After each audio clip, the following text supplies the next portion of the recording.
Yeah.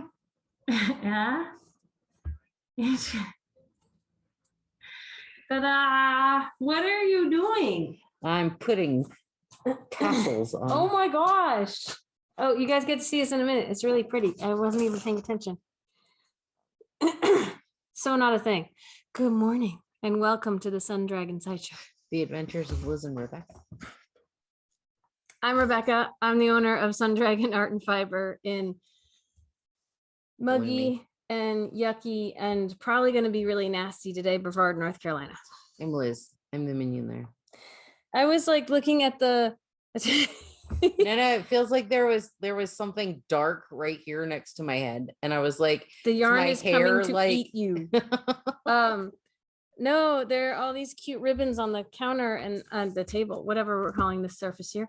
And I was just like, are you doing masks? What do you, but you're knitting, but you're, I think you told me you were doing some tassels and I didn't know it was ribbon tassels. This is cool. It's ribbon tassels because I have a crap ton of ribbon. Mm-hmm. And you don't want to use the frilly stuff for masks? What? No. I think you're done making masks, aren't you? Well, kinda? I have some more that I can do, but this is all the satiny ribbon. It doesn't work well with masks. Like I use the... It goes slippy. Yeah, I use the other ribbon, not the satiny. See, to me, it's all slippery, but you know, what do I know? That's pretty. I'm noticing the edge that I didn't see before. That is very, very pretty. And so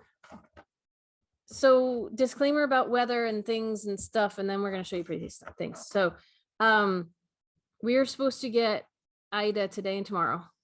And I thought it was going to be worse tomorrow. And now apparently it's going to be worse today. But hopefully maybe not as bad as we thought.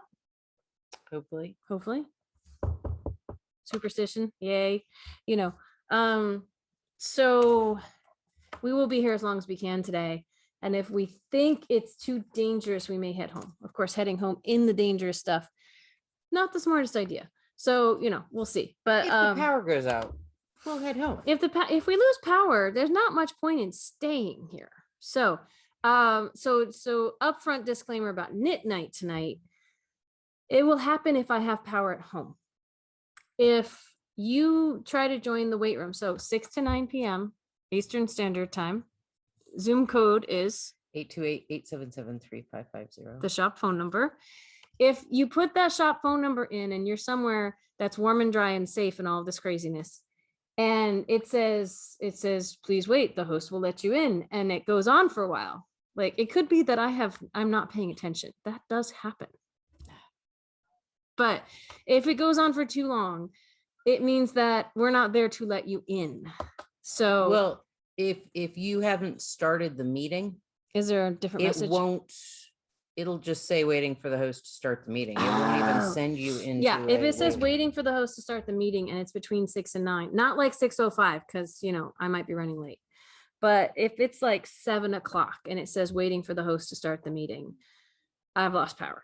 And I have tried multiple times with lots of help from tech savvy friends to set up other people as possible hosts like Liz or Amy D, and it still yells at me and won't let me do it. So if it says waiting for the host to start the meeting, there's no meeting because we lost power.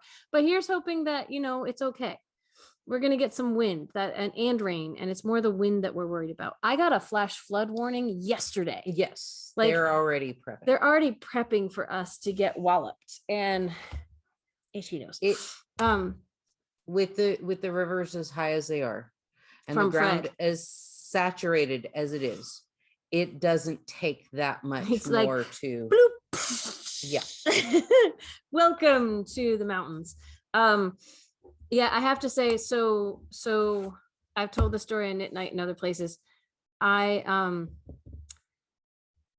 Which storm was it that hit New England? Henri came through New England and caused some flooding in my old hometown. And I saw a Facebook post of a high school friend and her family that decided to go like romp in the floodwaters, like, because it was only up to mid-calf, and isn't this cute and fun? And I'm just going like, that's moving water.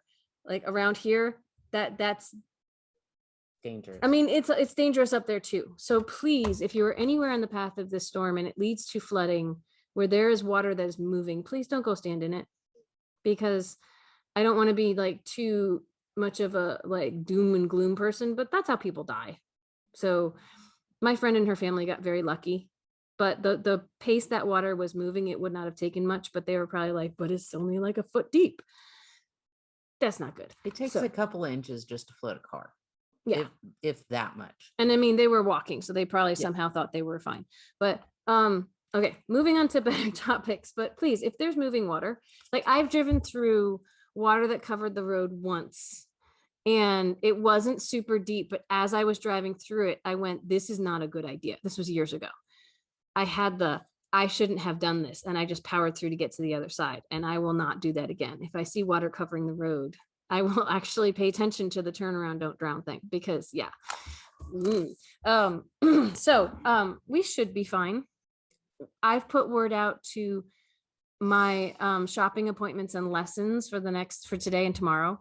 Today's have already rescheduled. I may actually shut down the appointment shopping abilities for everybody else for today and tomorrow, just in case. Although tomorrow is supposed to be rain. Tomorrow's not supposed to be bad. It's more if anything that happens today prevents us from getting to the shop, or we don't have power.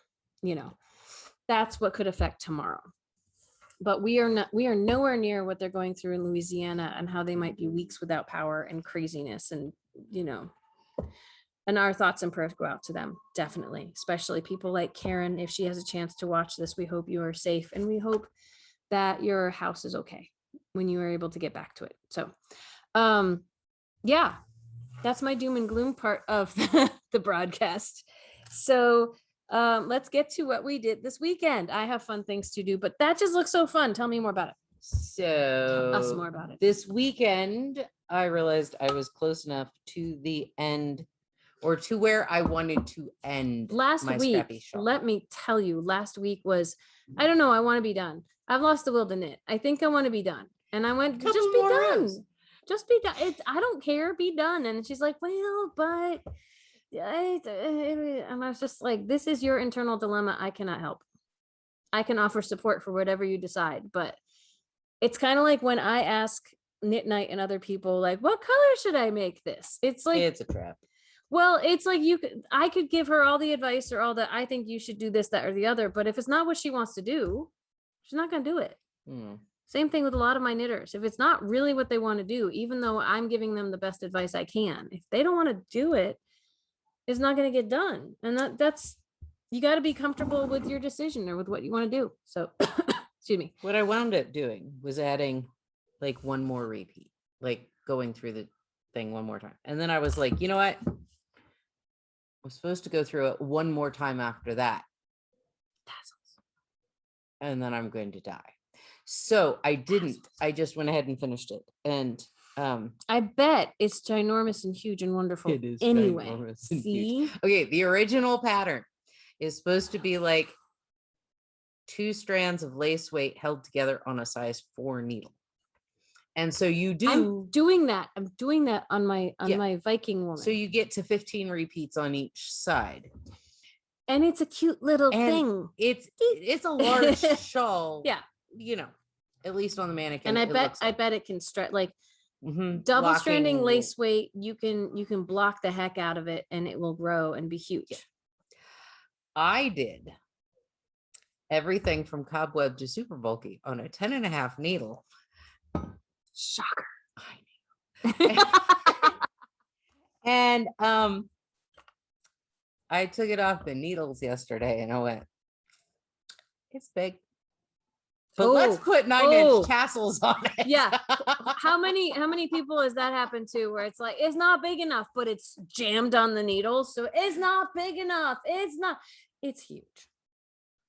It's exactly where I wanted it to my be. Story, early knitting days, the one I've told this story before too, but I was gonna make with the Caron pounds of yarn a blanket, and I'm just like, okay, so here's what my gauge should be. Maybe I don't even think I was paying attention to gauge.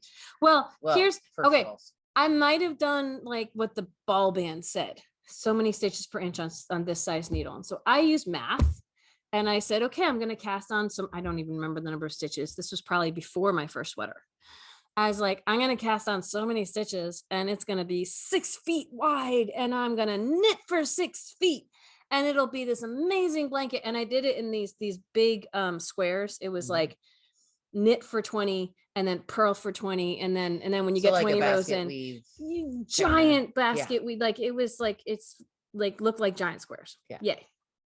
And 2 things I learned on this. One is if you wait, the care on pounds of yarn or no dye lot yarn, if you wait long enough, they change between buying them, it doesn't matter. It says no dye lot, it will be a different color. The edge of this thing was like a totally different color because I got 3 or 4 of these pounds, maybe only 2, I don't know.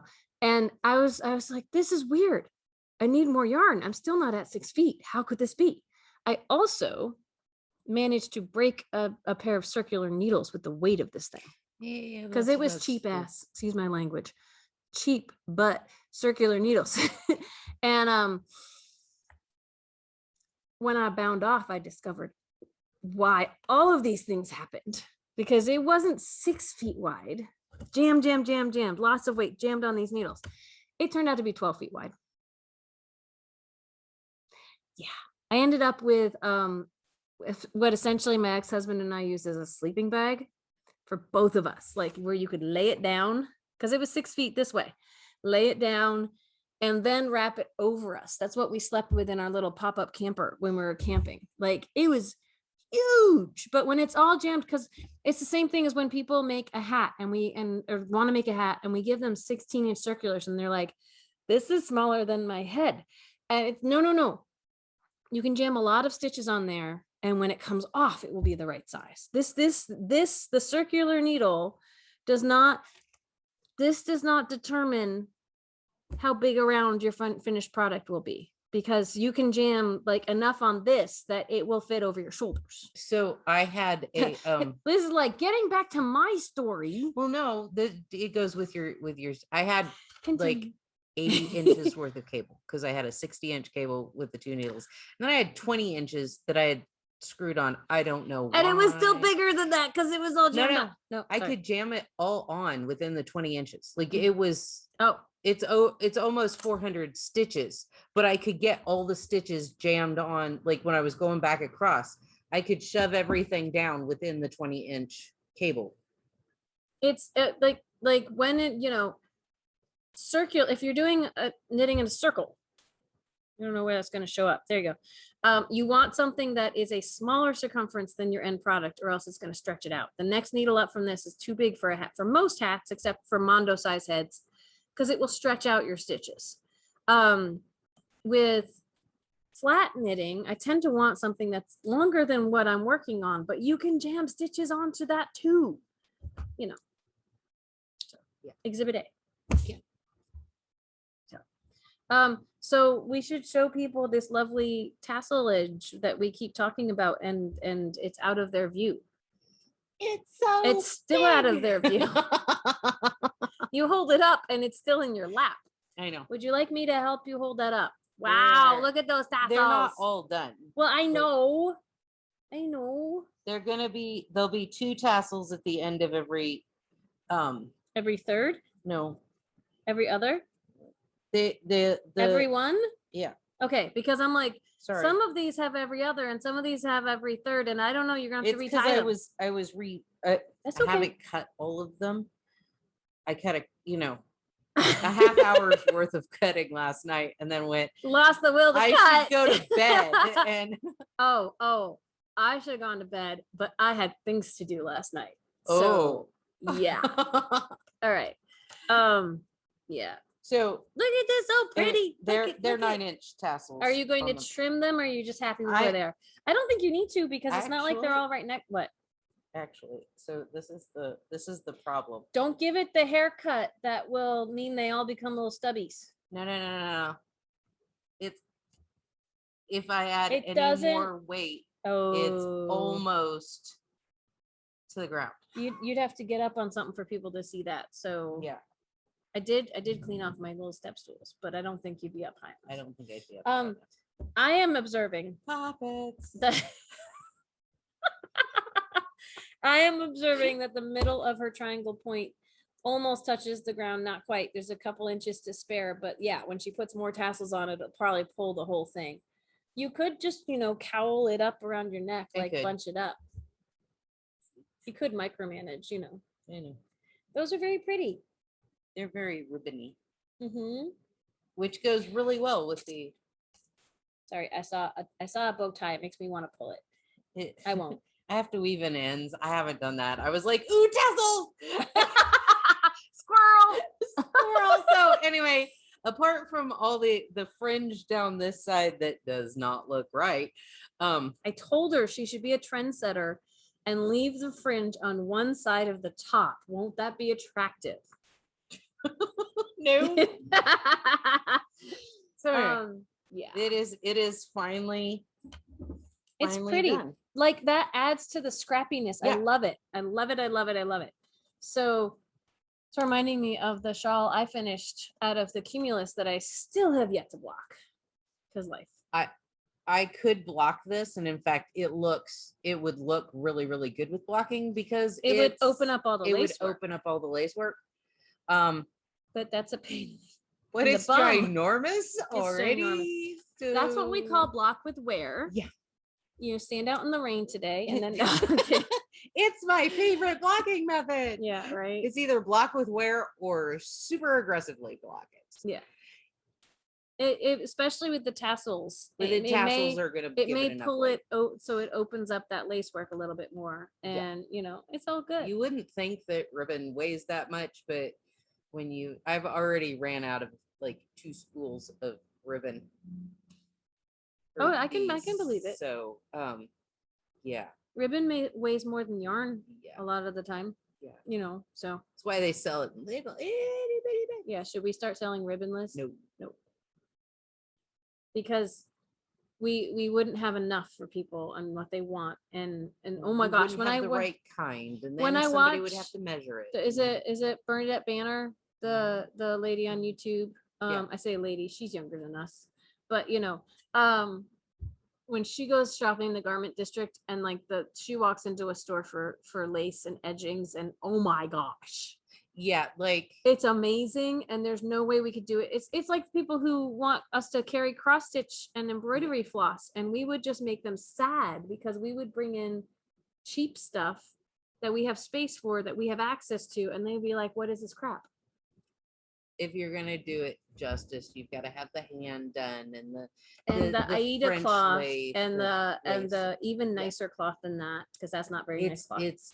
It's all kinds of, it's like Mhm. with yarn, only take the yarn world where, hey, we have all these pretty fibers and we have all these hand dyes, and transplant that to any other crafty thing. Like We don't have enough space. Yeah, we don't even have enough space for all the yarn I want. I think even if we were 4 times the size Yeah. of this, it would be difficult to have, like, we'd only be able to bring in one other crafty thing. Yeah, and I already have the art supplies that I already am embarrassed when people come in to want to shop for art supplies, because my vision was that we would complement the other art supply place in town. We'd be like the hip cousin or something that only had a few things for the people roaming the town going, ooh, art's cool, I want to try it. And now the other art supply place in town did not survive the pandemic, or they were close enough to retirement that they said, I'm too old for this crap. And now people come here thinking that we're going to have a lot of art supplies. We're working on it, but we're never going to have the amount of art supplies that art supply people are probably looking for. I have to figure out a creative way to display more stuff over there. You might not want to ask me about the art supplies. Anyway, I don't know.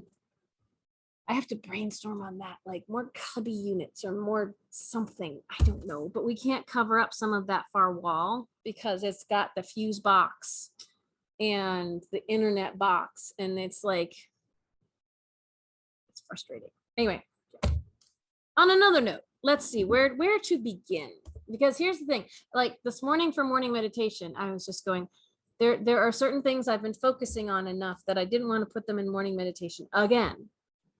And then I looked at all my other projects and said, I have too many projects and no progress made on any of them. It's not a thing. So I started a new project this weekend. What?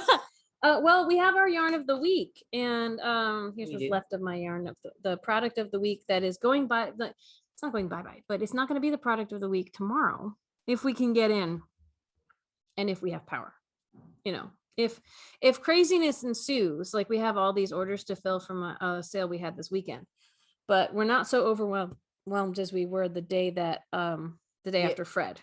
Yeah. Where we had a sale because we couldn't get in because it's not of Fred levels. Not Fred levels. It's going to keep us busy today, but not Fred levels. But we talked about Bush Motley last week, and we put it at 15% off, and it's a yarn we cannot get back in again, and it's so soft and lovely. And I was starting to make a whole hoodie sweater thing out of this. And I only had about this much done, and there's still some of this left, like on the floor of my house, because apparently there was a knot in this or something. I'd gotten a few inches in and I had to break the yarn and reattach. And so that I didn't unwind, but you can tell well, this is so dark, you probably can't tell. The outside edge of this is from frogging that. It kind of looks fuzzy and kinky. Fuzzy and like, you know, like the crimped hair of the 80s. Yes. But Liz had suggested, she said, why don't you try making the Adventurer Cowl by Ambah O'Brien out of it? And I went, well, but that's written for fingering weight, which is most of the time her reaction to anything I suggest. And then I do it, and it's a good idea, but at first I go, and so I started it. I got a little bit of the way into it on a morning meditation. It was Sunday morning because I actually started it Sunday morning, but it's really dark on camera, but this is where it's at now. It is really dark because she sent me pictures over the weekend, and I'm like, I'm going to put it closer to the camera in a second, but it doesn't do it justice to see it on camera. Sorry. I put a picture that I took with a little bit brighter color in the newsletter. So it's kind of a chevron-y fun pattern, but it also tilts. Like if you can tell, it's shifting this way. So she didn't even notice that. See, do you see? I do. See? I do now. Like it's going like this. That's not an accident. In fact, anything that looks accidental is where I messed up the pattern. So and I'm just gonna try to block it out. So it is mostly garter in this chevron-y pattern. And see, when I hold it up, you can see against my shirt that there's some eyelets every once in a while. And the Adventurer Cowl was written for fingering weight yarn on like a size 4 needle, because that's what everyone's doing now, is fingering on a size 4, with like 100 stitches ish. And this is sport to DK, depending on who you talk to, because it is a thin thick. I put it on a 7 because that's what I ripped this off of. So I used the same needle.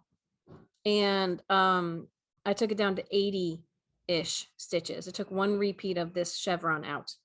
But this is my favorite colorway of it. It has grays and browns and this gold and this blue teal. And so let's see if it shows up if I do this. A little bit better. I'll try to lighten it a little bit. But if you look on my social media feed, I'll try to put a picture up that's better. It's just, the Adventurer Cowl was made for her Advent, like little, the Advent little mini skeins. And so it's meant to change color, and you do all this every once in a while, change the color, use your scrappies up. But since this does a stripy thing, that's why Liz said, make this, it'll be cool. And I have a provisional cast on the bottom. If the color remotely shows up, there's this bright purple edge on the bottom.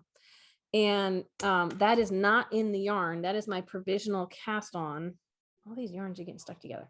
That I will rip out later, releasing the live stitches at the bottom so I can sew this whole thing together in a big infinity cowl, and it will look like it has no seam if I do it well.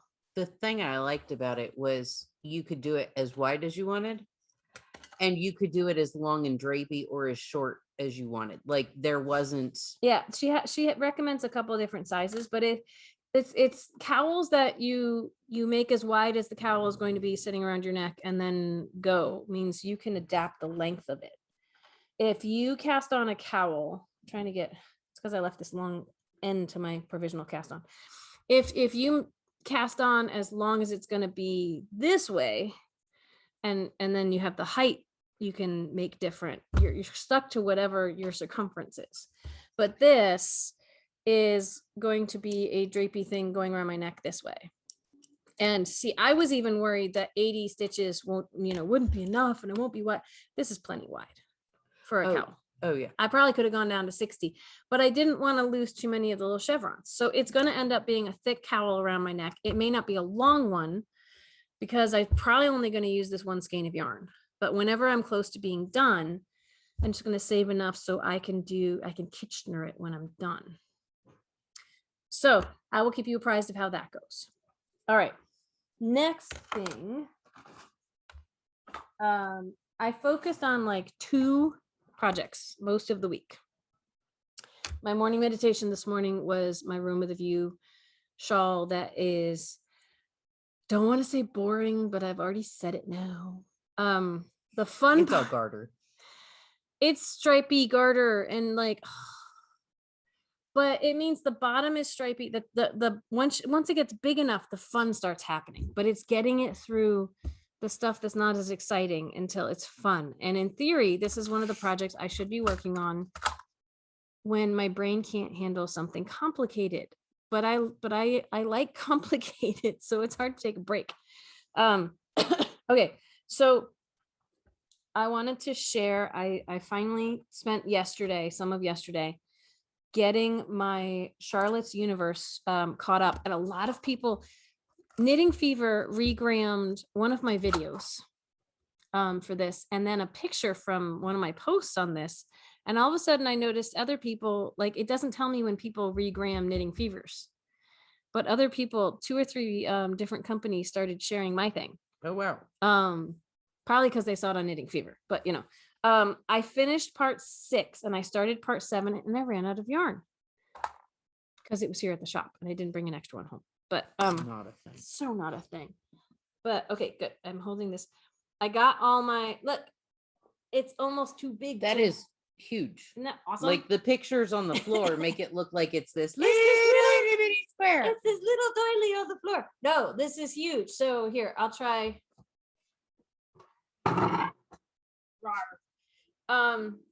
What would you say? This is probably good 40 inches. 3 feet. This is maybe a little more. When I was holding up needles yesterday to see how long they were, this is a good 40 inches is what it was, which is a little over 3 feet. Yeah. So we're speaking the same language, but still arguing. Ha! That's not a thing. No. So I made these triangles, 1, 2, and there's 3, 4 down there. And the last part of step 6 was to give it a border. And in giving it this single crochet border, which made me want to die, I discovered there's places in these triangles where I messed up. And I didn't have, it's like, put 3 single crochets in the next 8 rows. And I had 7 rows because I hadn't done the edging right on these triangles. I fudged it. I was not going back. And the first step of, I would have made this my morning meditation this morning. The first step of step 7 is to do a whole double crochet edge around all of this. And let's see. So I started, well, I'm holding this upside down. I started here and I got this edge has all the double crochet. That was 1. This edge is 2, because most of step 6 was with this color. It's my second ball of light gray. Here is part 3. And I made it to here. I have no idea if the next row is this gray or not, but I was like, I'm so close. I was this close, this much left, and I ran out of my second ball. It's going to take more than 2 balls of this color, though. Really means I should be ordering more. I keep saying, hey, who wants to join me in this? And no one's joining me in this, and I wonder why. It's a lot of yarn. It's a lot of yarn, and it's beautiful, though. So, and I'm not using the cheap yarn in the shop. I'm using some of the nice yarn in the shop. But we have more cost-effective I think options. it would look lovely in the Cherub Aran or the Pacific Sport. Pacific Sport. You could mix a nice, beautiful palette out of that. We don't necessarily have as many of the rosy soft colors as there, but we do have some kind of baby colors and other shades, and it would be gorgeous. But the reason I'm not doing this out of Cherub Aran or Pacific Sport, it's not because I don't want to. I think it would be wonderful. It's because I'm already doing another large scale crochet project out of those yarns. Yes. So I was trying to do it as something different. But if anyone wants to try it, we can really take a look at what we can use to make it work for you. Here's some Cherub Aran. Look right here. Look, this gray is not too far off from that gray. It's not as tweedy, but it would be lovely. So, all right. The other thing that I worked on a lot. So I hit a point in my Wisp Raglan where I had separated the sleeves finally because I had stitch holders for them. And oh, this yarn is sticking together. And I ran out of my first skein of green on this guy. And I said, well, this is an opportunity, starting my second skein of green, since this is going to be a short sleeve, why don't I just go do the sleeves? Yeah. And so what I did last night, I was really, really close. A couple of days ago for my morning meditation, I was kind of getting to the color work on the second sleeve. And I'm like, I need to finish it so I can show y'all today. So we're just going to let the machine take that because we still have about 10 minutes. I think this is the front. Okay. Oh, they decided we weren't going to pick up because we're not. Oh. Nope. They waited for the. I didn't realize that the machine kicked in that fast. Sometimes it does. Sometimes it doesn't. I was supposed to set how many rings so we can reach it, right? So look, the sleeves are done. Yeah, and I got they're pretty sleeves. I know, right? Oh, they heard enough information they can hang up. So I wanted to try it on because look, I'm hoping it's a good size, right? I have it all set up on a stitch holder and a needle for the torso. So hopefully I can put this on without having too many stitches fall off, or I can get them back on. So if this is, oh, and this is so light and fluffy because trying really hard not to have the stitches come off the back. The Bel Viso is a little bit thin for this pattern. But oh my gosh. But I totally was just like, I'm making the sleeves. I'm not caring what length they are. I'm just following the instructions. And the funky thing is this color work, which is really, really, really subtle. Like I'm not like the colors I thought would really stand out against each other. Mm-hmm. And it's really subtle. It's really subtle. The sleeves feel a little funky, I will say, because the color work is a combination. This part here is just weird because of how it's pulling. Let's see, I got a few inches under. It's only like 2 inches under, but the color, it's tighter here. It tells you to go up a needle size. And I was like, maybe I won't do that because I left my needles at the shop. And then I said, no, I should follow the instructions. And so it would help if I had better posture for this, then it wouldn't look quite so crazy. Then I remembered there might be a 7, and I did find it in a project I'm never going to finish. So I just ripped the needles out of that project.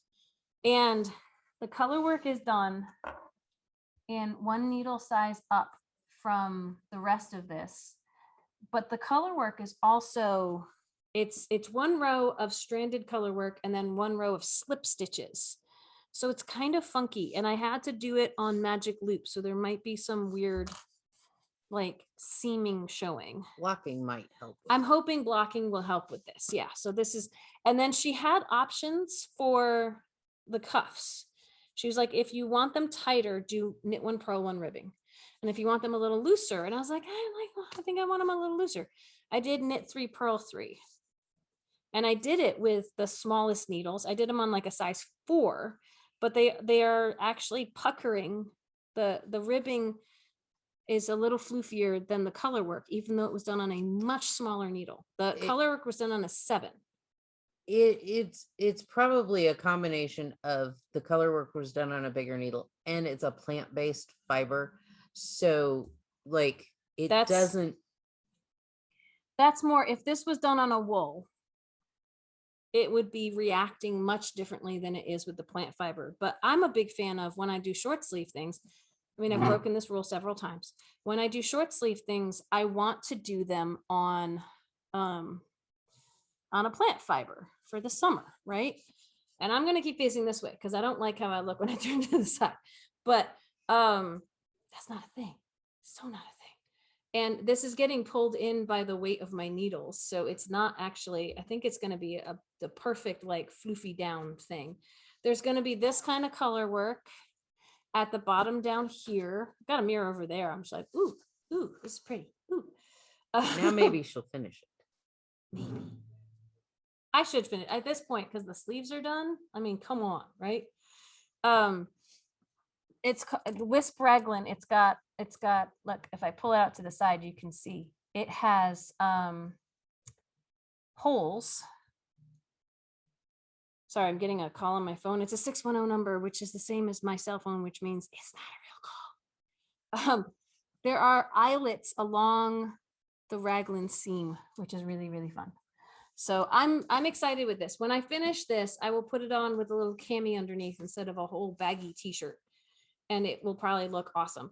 And even if the knit 3 purl 3 stays a little fluffy on the edges here, I feel like that's just going to be a lace element of this. Yeah. It's just it'll look a little frilly. So what? Embrace my frilliness. I'm not a frilly person, but I will embrace it. So, super lightweight, super fluffy. This Belviso is the yarn that I'm using for this. And it's got this kind of stonewashed look in it. And it's really, really cool. I'll probably just keep this on because we should wrap up and open up the shop. I'll take it off before I open up the shop because it will rip off the stitch holder. I'll try to get a picture in the mirror maybe so I can post it online so people can see what it looks like.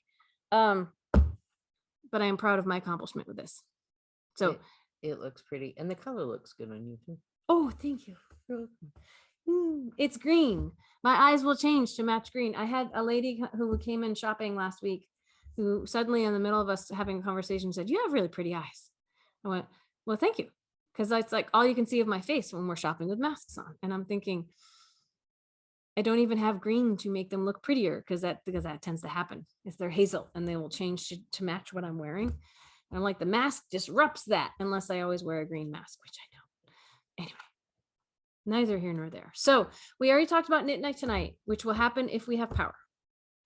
Tomorrow, if we have power, which, I'm thinking we will. We will do a new VSC and we haven't decided what we're putting on sale yet. So don't ask us, but watch tomorrow and find out. Thursday, dear Becky and Lizzy, we have a postcard we forgot about last week. So we have one thing we can do this week. And if you would like to ask us a question you would like to hear our crazy answers on, especially if it pertains to knitting and crochet, please write us at Dear Becky and Lizzy, 35 South Broad Street. You can put Sun Dragon Art and Fiber in there if you want. It'll probably still get to us, but Brevard, North Carolina, 28712. Or email Liz at sundragonartandfiber.com. That's her job. Okay. And then we'll have another knit night on Friday. And next week, heads up, next week is Labor Day. And people say, "Ooh, you're going to be open on Labor Day." Probably not. No. It's not. As much as we love y'all and we'd love to have people who normally can't shop with us during the week visit us on Labor Day, it's a long week to begin with when we have our weeks. And we've never really been open on a regular Monday. So only on occasion are we open on holiday Mondays. And it's not often worth it. In the before time, we would try and open on a Monday, and it was just a bunch of us sitting around knitting all day because nobody would really even when there were street festivals, it wasn't like people were like, the street festivals, let's go to the yarn store. Yeah, the street festivals weren't lots of yarnies going, "Ooh, cool. Yeah. I mean, I know we have some yarnies who would love to visit us on Labor Day, but we will not be open. We might have a sale. I don't know yet. We haven't planned it. So watch social media, or if we get our butts in gear by Thursday, maybe we'll let y'all know ahead of time, or we'll make a special little video or something. I don't know. We have to film. We have a conflict of Yes, timing on Tuesday morning. we have anyway. to film in advance of Tuesday morning anyway. So maybe we'll, surprise y'all with an early episode, which isn't a surprise if we're telling you right now. And we just don't know if we're gonna do it. Our loyal viewers have gotten us to 580. We're at 580. We are 20 people away from a YouTube specific sale. We could have like 1 million sales in September. September could be another April. What? So April was the last time we hit 100. April the was last 500. Because it was, we hit 500, my birthday, there was like a billion. It was like, billion and we promised all sales. these sales, so we had to do them. So they were Yeah. just all on top of each other, and they can't be combined though. So, pace yourselves, people. But you really should help us if you are not subscribed. Help us help you, right? Something like that. If you're watching and you're not subscribed, please consider subscribing, because 20 more people. I feel like the NPR drive, like when it's like, if everyone who's not a subscriber who listens right now would subscribe, right? But yes, yeah, that's exactly, the our same. phone lines are waiting. But guess what? Like NPR and PBS and all those people want money. We don't want money. I mean, if you want to give us money, you can go over to Patreon/Sundragons, patreon.com/Sundragon, and you can actually subscribe monthly over there. We can't give you a PBS tote, but we actually do have some swag depending on the level you subscribe to. But subscribing here on YouTube does not cost you anything, and it could earn you a sale. So, and earn everybody else who's watching a sale. So please subscribe. And then we'll have another benchmark after that. But let's hit this benchmark first. Yay! I don't know. All right. We love you and we miss you, and we have to go somehow survive the day today and hopefully not lose power. So I hope you all are well and safe wherever you are and whenever you are watching this. And we will see you all tomorrow. Hopefully. We'll be here if we have the ability to film. Yeah. Bye. I got a lot of ends woven in. Oh, good for you. You don't want to look at how I wove them in because they're not right.